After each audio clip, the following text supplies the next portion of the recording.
ভারতের শিক্ষার্থী ও তরুণদের নেতৃত্বে শুরু হওয়া আন্দোলন এখন জাতীয় ইস্যুতে পরিণত হয়েছে। প্রশ্নপত্র ফাঁস, বেকারত্ব এবং সীমিত কর্মসংস্থানের ক্ষোভকে কেন্দ্র করে গড়ে ওঠা এই বিক্ষোভে রাজনৈতিক দল ও বিভিন্ন সংগঠনের সমর্থনও মিলছে। আন্দোলনের বিস্তার এবং সরকারের প্রতিক্রিয়া নিয়ে ডেস্ক রিপোর্টে বিস্তারিত।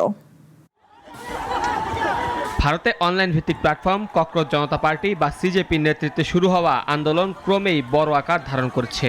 এই আন্দোলনের পেছনে রয়েছে বেকারত্ব, সীমিত কর্মসংস্থান এবং অর্থনৈতিক অগ্রগতির সুযোগ কমে যাওয়ার ক্ষোভ। 2020-21 সালের কৃষক আন্দোলনের পর এটিকে প্রধানমন্ত্রী নরেন্দ্র মোদী সরকারের সামনে সবচেয়ে বড় রাজনৈতিক চ্যালেঞ্জগুলোর একটি হিসেবে দেখা হচ্ছে। ব্যঙ্গাত্মক অনলাইন প্ল্যাটফর্ম হিসেবে যাত্রা শুরু করলেও সিজেপি এখন দেশজুড়ে আলোচিত আন্দোলনে পরিণত হয়েছে।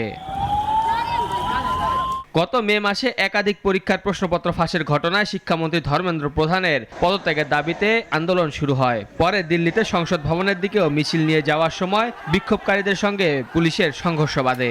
ব্যারিকেড ভাঙার চেষ্টা করলে পুলিশ কাঁদানে গ্যাস নিক্ষেপ ও লাঠিচার্জ করে। সংঘর্ষে উভয় পক্ষে শতাধিক সদস্য আহত হওয়ার দাবি করা হয়েছে। আন্দোলনকারীদের অভিযোগ, পুলিশ অতিরিক্ত বল প্রয়োগ করছে। এদিকে ভারতের স্বরাষ্ট্র মন্ত্রণালয় এ বিষয়ে কোনো মন্তব্য করেনি। আন্দোলনের সূত্রপাত হয় প্রধান বিচারপতি সূর্যকান্তের এক বক্তব্যকে কেন্দ্র করে। পরে ওই বক্তব্য ভুলভাবে উপস্থাপন করা হয়েছে বলে দাবি করেন তিনি। এরপর গত 16 মে বোস্টন বিশ্ববিদ্যালয়ের শিক্ষার্থী অভিজিৎ দীপ ককরোচ জনতা পার্টি গঠন করেন। সামাজিক যোগাযোগ মাধ্যমে সংগঠনটির অনুসারী ইতিমধ্যে 2 কোটি 20 লাখ ছাড়িয়েছে বলে দাবি করা হচ্ছে। আন্দোলন ঘিরে বিরোধী দলগুলো চাপও বাড়ছে। রাহুল গান্ধী সহ বিরোধী নেতারা শিক্ষার্থীদের ওপর পুলিশের বল প্রয়োগের প্রতিবাদে বিক্ষোভ করছেন। এর আগে রাহুল গান্ধীকে কয়েক ঘন্টার জন্য আটকও করা হয়। সরকার বলছে প্রশ্নপত্র ফাঁসের ঘটনা তদন্ত এবং শিক্ষার্থীদের যৌক্তিক উদ্বেগ দূর করতে তারা প্রতিশ্রুতিবদ্ধ। তবে তাতেও আন্দোলনের গতি কমেনি। আন্দোলন ইতিমধ্যে ভারতের বিভিন্ন শহরে ছড়িয়ে পড়ছে। কৃষক সংগঠন সহ বিভিন্ন আঞ্চলিক রাজনৈতিক দলও এতে সমর্থন জানিয়েছে।